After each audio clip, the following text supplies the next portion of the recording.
Hello નમસ્કાર વિદ્યાર્થી મિત્રો, નમસ્કાર. કેમ છો? તો વિદ્યાર્થી મિત્રો, શું પરીક્ષાનો ભય લાગે છે? શું વિદ્યાર્થી મિત્રો દરરોજ કેટલા સમય માટે વાંચવું તે તમને ખ્યાલ જ નથી? વિદ્યાર્થી મિત્રો, કયા વિષયમાં કેટલો સમય તમારે આપવો પડશે શું તેનો તમને ખ્યાલ નથી? વિદ્યાર્થી મિત્રો, એક વિષયને કેટલા સમયમાં પૂરો કરવાનો છે તે તમને ખ્યાલ નથી? વિદ્યાર્થી મિત્રો, 80 માર્કનું પેપર 3 કલાકમાં તમે કઈ રીતે પૂરું કરી શકશો આની ચિંતા છે? વિદ્યાર્થી મિત્રો, પરીક્ષા દરમિયાન પેપર કઈ રીતે લખવું, આ તમામ મુદ્દાઓ પર જો તમને ચિંતા હોય અને જો તમને એ ચિંતા હોય કે પરીક્ષા રૂપી તૈયારી કેવી રીતે કરવી, તો કોઈ ચિંતા કરવાની જરૂર નથી. આજે આ તમામ મુદ્દાઓ પર હું તમારી સાથે ડિસ્કસ કરવાનો છું, તમને સમજાવવાનો છું. એક એક પોઈન્ટને આપણે ધ્યાનથી સમજીશું કે આપણે કઈ રીતે પરીક્ષાની તૈયારી કરી શકીએ છીએ, કઈ રીતે આપણે પરીક્ષાના ડરથી દૂર રહી શકીએ છીએ, કઈ રીતે પરીક્ષામાં આપણે પૂરેપૂરું માર્ક્સના પેપરને, પૂરેપૂરા 80 માર્કના પેપરને આપણે કવર કરી શકીએ છીએ. તો તમામ વસ્તુઓ છે તે પોઈન્ટ વાઇઝ એક એક વસ્તુ છે એના ઉપર આપણે ડિસ્કસ કરીએ, એના ઉપર તમને સમજાવું. 100% જો આ વિડીયો તમે આખો જોશો તો તમને પરીક્ષાની જે ચિંતા છે એ 99% ઓછી થઈ જશે. તો દરેક વિદ્યાર્થી મિત્રો જોડાયેલા રહેજો છેલ્લે સુધી. તો વિદ્યાર્થી મિત્રો, મારું નામ છે મિલન કાંડ અને તમારું સ્વાગત કરું છું CBN ઇન્સ્ટિટ્યૂટ ઉપર. અહીંયા આપણે તમામ જે આપણા લેક્ચર્સ છે એ લેક્ચર્સ લાઈવ હોય છે અને તે લાઈવ લેક્ચર્સની અંદર આપણે સબ્જેક્ટ જે છે એ સબ્જેક્ટ લાઈવ ભણાવતા હોઈએ છીએ. મોસ્ટ IMP ક્વેશ્ચન્સ છે તે તમને આપતા હોઈએ છીએ. તો આપણી ચેનલની અંદર આ બધી જ વસ્તુ તમને મળતી રહેશે, રેગ્યુલર મળતી રહેશે. તો આપણી ચેનલને સબસ્ક્રાઇબ કરી દેજો અને તમને આ બધી જ વસ્તુ મળી જશે. આપણા ટોપિક પર પાછા આવીએ તો સૌથી પહેલા પરીક્ષાનો ભય લાગે છે. તો વિદ્યાર્થી મિત્રો, શું કરવું? કેમ પરીક્ષાનો ભય લાગે છે? સૌથી પહેલા તો ભય શા માટે લાગે છે? તો ભય એટલા માટે લાગે છે કારણ કે આપણે પરીક્ષાને એક ટેન્શનની જેમ લઈએ છીએ કે પરીક્ષા શું છે, તો કે એક ટેન્શન છે. પરીક્ષા આવે એટલે શું થાય, તો કે આપણે બીમાર પડવા લાગીએ છીએ, માથું દુખવા લાગે છે, સ્ટ્રેસ આવવા લાગે છે અને એ ચિંતા થવા લાગે છે કે ભાઈ પરીક્ષા છે, પરીક્ષા એટલે આપણે એક રાક્ષસ જેવું લાગે છે. પણ વિદ્યાર્થી મિત્રો, એક સિમ્પલ ફંડા છે, એ યાદ રાખજો, જે હું હંમેશા અપનાવું છું અને હંમેશા મારા વિદ્યાર્થીઓને કહું છું કે પરીક્ષા આપવા માટે તમે નથી ભણતા. હા, તમે સાચું સાંભળ્યું, પરીક્ષા આપવા માટે તમે નથી ભણતા. તમે શેના માટે ભણો છો? એક વખત એ વાત ઉપર થોડો વિચાર કરો કે તમે શાના માટે ભણો છો. તમે શેના માટે ભણતા હશો તો કે તમારું કંઈક સ્વપ્ન હશે. એ સ્વપ્ન શું હશે? તો કે કોઈ બી હોઈ શકે છે કે લાઈક કોઈક એવું વિચારતા હશે કે મારે એન્જિનિયર બનવું છે, કોઈક એવું વિચારતું હશે કે મારે ડોક્ટર બનવું છે, કોઈક એવું વિચારતા હશે કે મારે બહુ સારા ફેશન ડિઝાઇનર બનવું છે, કોઈક એવું વિચારતું હશે કે મારે સારા આર્કિટેક્ટ બનવું છે, કોઈકનું સપનું સારા વકીલ બનવાનું હશે, કોઈકનું સારા IAS ઓફિસર બનવાનું હશે, UPSC GPSC ક્રેક કરીને ગવર્મેન્ટ ઓફિસર બનવાની ઈચ્છા હશે. તો આ તમામે તમામ ફિલ્ડમાં જવા માટે તમે શું કરો છો તો કે ભણો છો. અને આ ભણવા માટે આપણે મોટિવ જે છે, આપણો ગોલ જે છે તે આ વસ્તુ છે, પરીક્ષા નથી. પરીક્ષા શું છે તો કે ત્યાં સુધી પહોંચવા માટેનું માત્ર એક પગથિયું છે. જે તમારું સ્વપ્ન છે, તમારું ગોલ છે, ત્યાં સુધી પહોંચવા માટેનું માત્ર એક પગથિયું છે અને એ પગથિયું ચડી અને તરત તમે ત્યાં નથી પહોંચવાના. આવા પગથિયા એક પછી એક, 1 by 1 તમારે ઘણા બધા આપવાના છે અને એ બધા જ પગથિયા ચડી અને તમે ત્યાં પહોંચી શકશો. પણ જો તમે સમગ્ર વર્ષ દરમિયાન કંઈ ન કરો અને છેલ્લે એવું કહો કે ભાઈ પરીક્ષાનો ભય લાગે છે, તો એ વાત છે તે વ્યાજબી છે, એ થઈ શકે છે કારણ કે આપણે સમગ્ર વર્ષ દરમિયાન કંઈ નથી કરતા. તો પણ વિદ્યાર્થી મિત્રો, આજે જે પ્રથમ સામયિક પરીક્ષા ખૂબ જ નજીક આવી રહી છે, ખૂબ જ ઓછો સમય એને બાકી છે, તો એના માટે ખાસ તમારા માટે એક ટિપ્સ માટેનો એક વિડીયો છે તે હું આજે લઈને આવી ગયો છું કે જે તમને ખ્યાલ આવે કે ભાઈ પરીક્ષા છે એનાથી આપણે કેવી રીતે રાહત મેળવી શકીએ, કઈ રીતે પરીક્ષાની તૈયારી કરી શકીએ. તો સૌથી પહેલો પોઈન્ટ એ જે મેં જોયો છે મારા વિદ્યાર્થીઓમાં કે પરીક્ષાનો ભય લાગે છે. તો વિદ્યાર્થી મિત્રો, આના પરથી મને એક અત્યારે સરસ મજાના આપણા ગુજરાતના એક લોક ગાયક કહી શકાય, સાહિત્યકાર કહી શકાય, હાસ્ય કલાકાર કહી શકાય અને મોટિવેશનલ સ્પીકર કહી શકાય તેવા સાઈરામ દવે છે, એની એક વાત યાદ આવે છે.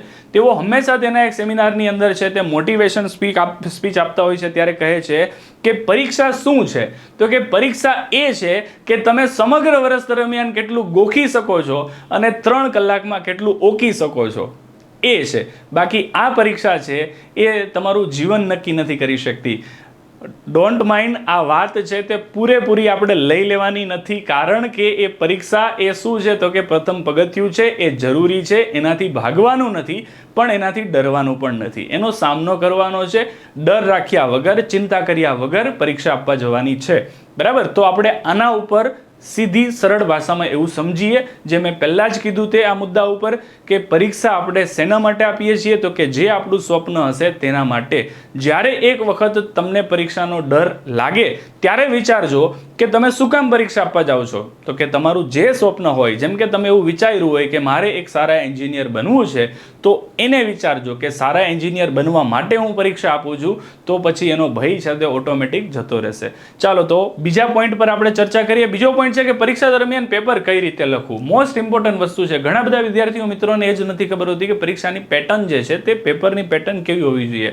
અહીંયા ઘણા બધા શિક્ષક મિત્રો છે તે એક વાત કહે છે કે લાઈક તમે કોઈ બી વિષયનું પેપર લઈ લો, એની અંદર section A, B, C, D આપણે 10મા ધોરણની અંદર અને 9મા ધોરણની અંદર આ જ પ્રકારે પેપર આવતા હોય છે.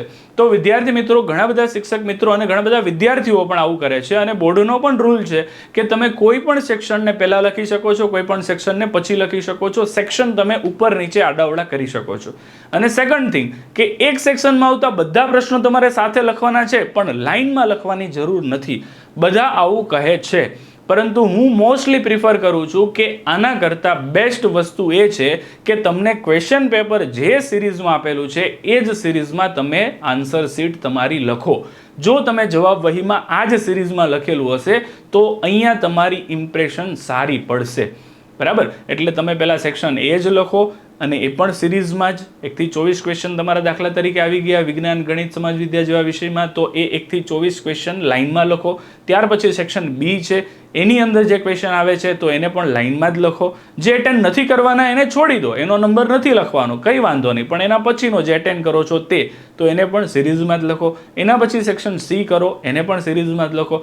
તમને એવું લાગે કે સેક્શન B ની અંદર કોઈ એક ક્વેશ્ચન છે તે તમને આવડે છે પણ અત્યારે યાદ નથી આવતો, તો એના માટે તમે થોડી સ્પેસ છોડી અને નવો ક્વેશ્ચન લખી શકો છો. એવું નથી કરવું કે સેક્શન B લખીને છેલ્લે જગ્યા રાખીએ અને પછી એ ક્વેશ્ચન ત્યાં રાખીએ, બરાબર. જો આ ક્વેશ્ચન તમને ન આવડ્યો હોય તો છેલ્લે જો તમારી પાસે સમય બચે છે તો એ ક્વેશ્ચનને રિલેટેડ, એ ચેપ્ટર જે છે ચેપ્ટરને રિલેટેડ તમને જે પોઈન્ટ યાદ આવતા હોય તે પોઈન્ટ લખીને પણ તમે એ ક્વેશ્ચનને એટેન્ડ કરી શકો છો, તો જે બાકી છોડેલો છે તે.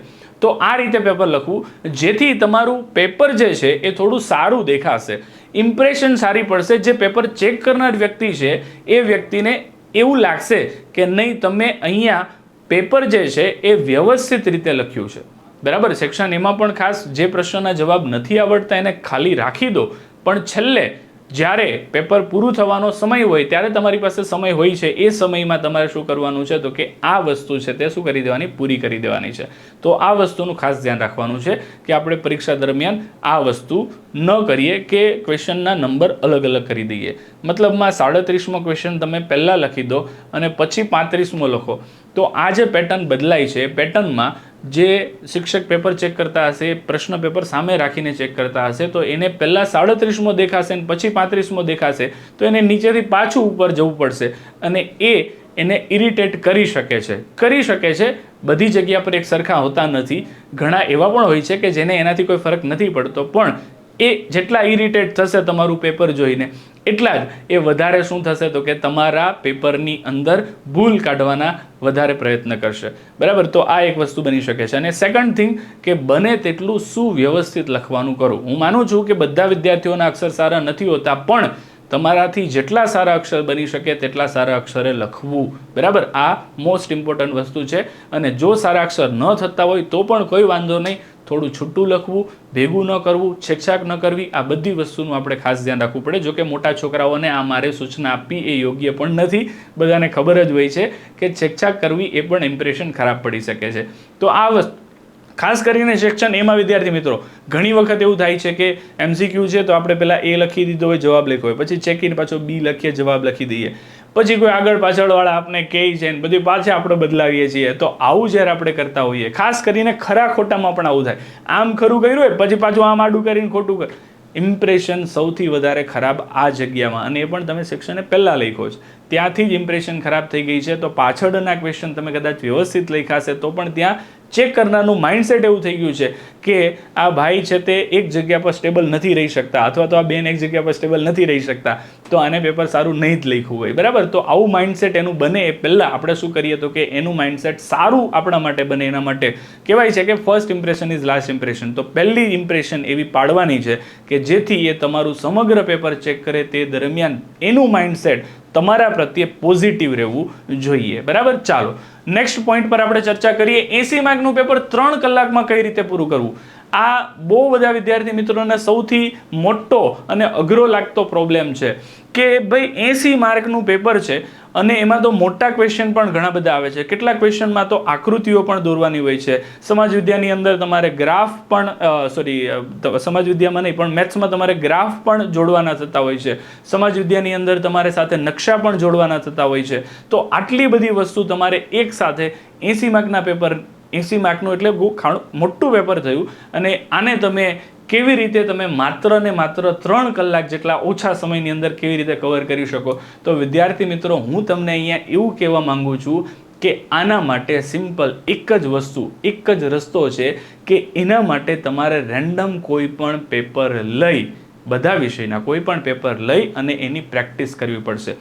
મેઇન તો એ પ્રેક્ટિસ કરવી પડશે કે તમે 3 કલાક એક જગ્યા પર સ્થિર બેસી રહો હાથમાં પેન પકડીને, કારણ કે આ સૌથી મોટો અઘરો વિષય છે આજના સમયમાં કે 3 કલાક એક જગ્યા પર સ્થિર બેસી રહેવું પણ આપણાથી પોસિબલ નથી થઈ શકતું. તો પહેલાં તો આ પ્રેક્ટિસ કરો કે પેપર તમે 3 કલાક કન્ટિન્યુ એક જગ્યા પર બેસીને લખો. કોઈ પણ પેપર લઈ લો, રેન્ડમ કોઈ પણ પેપર લઈ લો અને એમાંથી જેટલું આવડે છે એટલું, એવું પોસિબલ હોય તો એ પેપરને પહેલાં યાદ કરી લો, તૈયાર કરી લો, પછી લખો. એટલે તમને બધું જ આવડે છે એવું માની લો કે 80 માર્કનું પેપર આખું તમે તૈયાર કરી નાખ્યું છે, બધું જ આવડે છે, પછી તમે લખવા બેસો છો તો એ સમય દરમિયાન તમને કેટલો સમય લાગે છે. જો આ પ્રેક્ટિસવાળા સમયમાં તમે 2.5 કલાકમાં તમે તમારું પેપર પૂરું કરી શકતા હોવ તો તમે 3 કલાકની અંદર આ પેપરને પૂરું કરી શકશો. કારણ કે પ્રેક્ટિસવાળું પેપર એઝ યુઝ્યુઅલ તમારું મેઇન પરીક્ષાના પેપર કરતાં શું થઈ જશે, થોડું વહેલું પૂરું થઈ જ જશે. જે તમે પ્રેક્ટિસ કરતા હશો તે મિનિમમ 15-20 મિનિટ પહેલાં પૂરું થઈ જશે. પણ 3 કલાકના સમયમાં આપણે પેપર 3.5 કલાકમાં પૂરું કરવાનું છે, 2 કલાક અને 45 મિનિટમાં. છેલ્લી 15 મિનિટ આપણે પેપરને ફરીથી પાછું ઓબ્ઝર્વ કરવા માટેનો સમય રાખવાનો છે. તો આ વસ્તુ ખાસ ધ્યાન રાખવાની છે કે આપણે આવી કોઈ ભૂલ પેપરની અંદર ન કરીએ, બરાબર. ચાલો નેક્સ્ટ પોઈન્ટ પર વાત કરીએ આપણે. એક વિષયને કેટલા સમય માટે તમારે પૂરો કરવો, કેટલો સમય આપવો, આ મેઇન વાત છે કે એક વિષય હવે પરીક્ષા માટે થોડાક જ દિવસો બાકી છે તો આપણે એ મેઇન પોઈન્ટ બને કે ભાઈ એક વિષય છે એને આપણે કેટલો સમય આપી શકીએ કે જેથી એમાં આપણે પૂરો એને સમય આપી દીધો અથવા તો પૂરો એ વિષય તૈયાર કરી નાખ્યો એવું આપણે કહીએ. તો વિદ્યાર્થી મિત્રો આના માટે કેટલાક અલગ અલગ મુદ્દાઓ નીકળશે. હવે આ તમામ વિદ્યાર્થી માટેના અલગ અલગ મુદ્દા હશે એટલે હું બધા માટે કોમન કોઈ એક વાત નહીં કહી શકું, પણ એક વાત એવી કોમન છે અહીંયા કે તમે જે વિષય વાંચો છો એ વિષય તમારો કેવો છે, મનગમતો છે, એ વિષયની અંદર તમારે ઓલરેડી કેટલું તમને આવડી ગયું છે, અથવા તો એ વિષય ઓલરેડી તમને નથી ગમતો અને બધું જ આવડવાનું બાકી છે, અથવા તો બહુ ઓછું આવડે છે અને કોઈ વિષય એવો છે કે જેની અંદર ઘણું બધું આવડે છે અને થોડુંક જ કરવાનું બાકી છે. આના અનુસંધાને તમારે શું કરવું પડશે તો કે એનું ટાઈમ મેનેજમેન્ટ કરવું પડશે. ટાઈમ મેનેજમેન્ટ વાંચન માટેનું મોસ્ટ ઇમ્પોર્ટન્ટ પોઈન્ટ છે કે ટાઈમ મેનેજમેન્ટ તમે જેટલો વ્યવસ્થિત રીતે કરી શકશો એટલું તમે વધુ સારું વાંચી શકશો. એટલે એના માટે એક જ વસ્તુ ધ્યાનમાં રાખવાની છે કે કોઈ પણ વિષય તમે જ્યારે તૈયાર કરો છો એ વિષયમાં તમારે શું કરવાનું છે તો કે એ વિષયને તમારે કેટલો સમય આપવાનો છે એ તમે પહેલાંથી એ નક્કી કરશો કે એ વિષયમાં તમારે તૈયાર કરવાનું બાકી કેટલું છે. એના અનુસંધાને જેમાં વધારે બાકી છે તૈયાર કરવાનું એને તમારે વધારે સમય આપવો જ પડશે બાય ડિફોલ્ટ, પણ જે ઓછું છે તૈયાર કરવાનું તેમાં તમે ઓછો સમય આપો તો પણ ચાલી જશે. પછી એ XYZ કોઈ પણ વિષય હોય, જેમ કે મેથ્સ જેવો મેઇન સબ્જેક્ટ છે, સાયન્સ જેવો મેઇન સબ્જેક્ટ છે, એમાં પણ મોટા ભાગનું કવર થઈ ગયું છે, પણ ગુજરાતી જેવા સબ્જેક્ટમાં આપણે કંઈ નથી થયું તો તમારે ગુજરાતી સબ્જેક્ટને ત્યાં પ્રાયોરિટી આપીને વધારે સમય ત્યાં ફાળવવો પડશે, મેથ્સ સાયન્સમાં ઓછો આપીને, બરાબર. તો આ વસ્તુ ખાસ ધ્યાન રાખવી પડશે કે તમે કેટલી તૈયારી કરી છે. કારણ કે મોટા ભાગે એવું થતું હોય છે કે આપણે કોઈ પણ જગ્યા પર વીકલી ટેસ્ટ કે આવતું હોય તો એમાં મેઇન સબ્જેક્ટ જે આપણા છે છે એને વધુ મહત્ત્વ આપતા હોય અને એની વીકલી ટેસ્ટ આવતી હોય. ગુજરાતી, સંસ્કૃત કે પછી હિન્દી જેવા સબ્જેક્ટની વીકલી ટેસ્ટ એટલી બધી નથી આવતી. તો એવા સબ્જેક્ટને આપણે ગૌણ ગણી અને એને તૈયારી કરી જ નથી હોતી અને ડાયરેક્ટ આપણી પહેલી જ પરીક્ષા આવે એ દરમિયાન આપણે તૈયારી કરતા હોઈએ તો આ મોસ્ટલી એ વસ્તુ પોસિબલ છે કે ઘણા બધા વિદ્યાર્થી મિત્રોને આ સબ્જેક્ટ જે ગૌણ સબ્જેક્ટ આપણા છે એમાં તૈયારી નહીં થઈ હોય અને મેઇન સબ્જેક્ટ જે આપણા છે SS, સાયન્સ, ઇંગ્લિશ, મેથ્સ જેવા એ તૈયાર થઈ ગયા હશે. તો તમારે આ સમય દરમિયાન આ મેઇન સબ્જેક્ટ પરથી થોડું ફોકસ હટાવીને આ ગૌણ સબ્જેક્ટ ઉપર થોડું વધારે ધ્યાન આપવું પડશે. તો આ વસ્તુનું ખાસ અહીંયા ધ્યાન રાખવું પડશે અને એના માટે ફક્ત તમે 10-15 મિનિટનો સમય કાઢો અને એ લિસ્ટ બનાવો કે કયા સબ્જેક્ટમાં કેટલું વાંચન બાકી છે, કેટલું તૈયાર કરવાનું બાકી છે અને પછી તૈયારી ચાલુ કરો. પછી નક્કી કરો કે મારે કયા સબ્જેક્ટને કેટલો સમય આપવાનો છે. પણ એક વસ્તુ હંમેશા યાદ રાખજો કે તમારે જેટલા વિષય આવે છે એ દરેકે દરેક વિષય અહીંયા એક દિવસની અંદર એક વખત તો મિનિમમ વંચાવવો જોઈએ જ. મતલબ 6 વિષય આવે છે તો 6 વિષયમાં એક વખત મિનિમમ તમારે થોડુંક તો વાંચવાનું જ છે. એવું નથી કરવાનું કે આજે તમે કોઈ 3 વિષય વાંચ્યા ને આવતીકાલે કોઈ બીજા 3 વિષય વાંચો. આવું નથી કરવાનું. એવો સમય કાઢવાનો છે કે જેથી દરેક વિષય છે તે તમારા એક દિવસની અંદર થોડા સમય માટે તો થોડા સમય માટે, 15 મિનિટ માટે તો 15 મિનિટ માટે તમારે એને વાંચવાનો છે, જેથી એ વિષયની કન્ટિન્યુટી જે છે એનું જે રેગ્યુલારિટી જે છે એ જળવાઈ રહેશે. બરાબર? નહીં તો એક દિવસ વચ્ચે ગેપ પડશે તો બીજા દિવસે તમને એ વિષય કરવાની આળસ આવશે. તો આ વસ્તુ ન થાય એના માટે રૂટીન તમારે એ બનાવવાનું છે કે જેમાં તમે દરરોજ બધા જ વિષયની તૈયારી કરતા હોય. ખાસ કરીને પરીક્ષાનો 1 મહિનાનો સમય બાકી હોય ને ત્યારથી આ વસ્તુ તો કરી જ નાખવી પડે. હવે એના કરતાં પણ ઓછો સમય બાકી છે તો આપણે આ વસ્તુ ખાસ આજથી જ આ વસ્તુની શરૂઆત કરવી પડશે. નેક્સ્ટ પોઈન્ટ પર આપણે વાત કરીએ કે કયા વિષયને કેટલો સમય આપવો એ કેવી રીતે નક્કી કરવું. ચાલો આ વસ્તુ ફરીથી પાછી એક જ વાત મેં કીધી એ જ કે ભાઈ કયા વિષયને કેટલો સમય આપવો એ કયા આધારે નક્કી થશે. તો કે એ તમારે અહીંયા કયા વિષયમાં કેટલો સમય આપવો કયા આધારે નક્કી થશે કે તમારે અહીંયા શું કરવાનું છે. તો કે એ વિષયમાં તમારે તૈયારી કેટલી બાકી છે એના અનુસંધાને નક્કી કરવાનું છે અને એના આધારે શું થશે તો કે તમને એ રિઝલ્ટ મળશે કે એ સબ્જેક્ટ તમે કેટલા સમય સુધી તૈયાર કરશો અને એ સબ્જેક્ટમાં તમને તૈયારી જે તમે કરો છો એ તૈયારી તમારી 100% થઈ શકે. આ વસ્તુ અહીંયા શું થાય તો કે ધ્યાન આપવાની છે. બરાબર? ચાલો ત્યાર પછી દરરોજ કેટલા સમય માટે વાંચવું આ સૌથી મોટો પ્રશ્ન છે અને કોઈને આનું સોલ્યુશન નથી મળતું. સૌથી મોટો પ્રશ્ન છે પણ કોઈને સોલ્યુશન આનું મળતું જ નથી. કારણ કે આપણે એવા ઢગલોબંધ એક્ઝામ્પલ જોયા હશે, તમે પણ જોયા હશે અને મેં પણ જોયા છે પર્સનલી કે એવા ઘણા બધા વિદ્યાર્થીઓ હોય કે જ્યારે ઘરે જઈને માત્ર 1 કે 2 કલાકનું જ વાંચન કરતા હોય છતાં પણ એનું રિઝલ્ટ બહુ સારું હોય. અને કેટલાક એવા વિદ્યાર્થી પણ હશે કે જે દરરોજ 4-5 કલાક સુધી વાંચન કરતા હશે તો પણ એનું રિઝલ્ટ ડાઉન હશે. તો આની પાછળનો જે અહીંયા જે મેઇન કારણ છે એ મેઇન કારણ એ છે કે જે વિદ્યાર્થી 1 કલાક કે 2 કલાકની અંદર પણ સારું રિઝલ્ટ લાવી શકે છે એ વિદ્યાર્થીએ પ્રોપર પ્લાનિંગ સાથે એની તૈયારી કરી છે. તો આ વસ્તુ મોસ્ટ ઇમ્પોર્ટન્ટ છે કે તમે જ્યારે કોઈ પણ વિષયની તૈયારી કરતા હોવ ત્યારે તમારે એનું શું હોવું જોઈએ તો કે પ્રોપર પ્લાનિંગ હોવું જોઈએ. મતલબમાં કે એ વિષય માટે તમારે કેટલો સમય આપવાનો છે એ અહીંયા પહેલેથી શું થઈ જવું જોઈએ તો કે નક્કી થઈ જવું જોઈએ અને એના હિસાબે તમારે દરરોજ કેટલા સમય વાંચવું છે એ નક્કી થાય.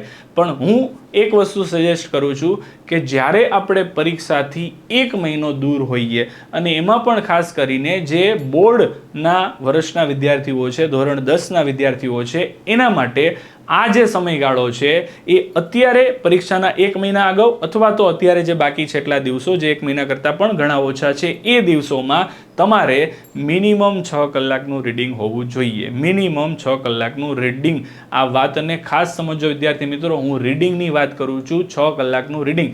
તમે 5 કલાક સ્કૂલ જાઓ છો, બીજા કોઈ કોચિંગમાં જતા હોવ, કોઈ ઓનલાઈન વિડીયો જોતા હોય તો એ બધું તો ઠીક છે, પણ એની સાથે તમે હોમવર્ક પણ કરતા હશો, એની સાથે તમારે 6 કલાકનો બીજો એક્સ્ટ્રા ટાઈમ કાઢવો પડશે.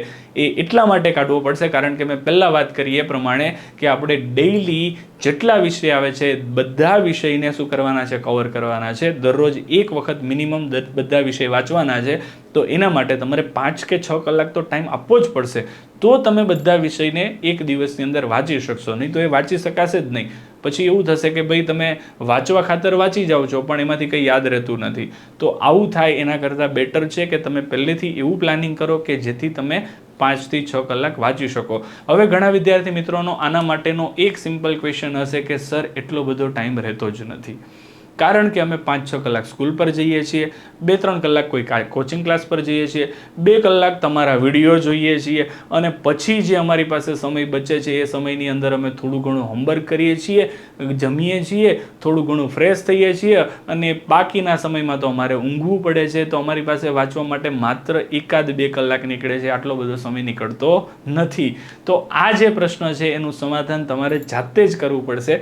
કેવી રીતે કરી શકાય એના માટે થોડીક ટિપ્સ તમને આપી દઉં. વિદ્યાર્થી મિત્રો, કયા સમયે વાંચવું અને કયા સમયે ન વાંચવું એના માટેનો હું થોડોક તમને આ પોઈન્ટ પર આપી દઉં છું કે એક સિમ્પલ વસ્તુ છે કે તમે ખાસ કરીને એવા સમયે વાંચો. આ તમારો ટાઈમ જે છે 5 કલાક જે હું કહું છું કે 6 કલાક કહું છું, એક ટાઈમ તમારો રિડ્યુસ થઈ જશે જો હું ટાઈમ આપું એ ટાઈમ પ્રમાણે કરો તો.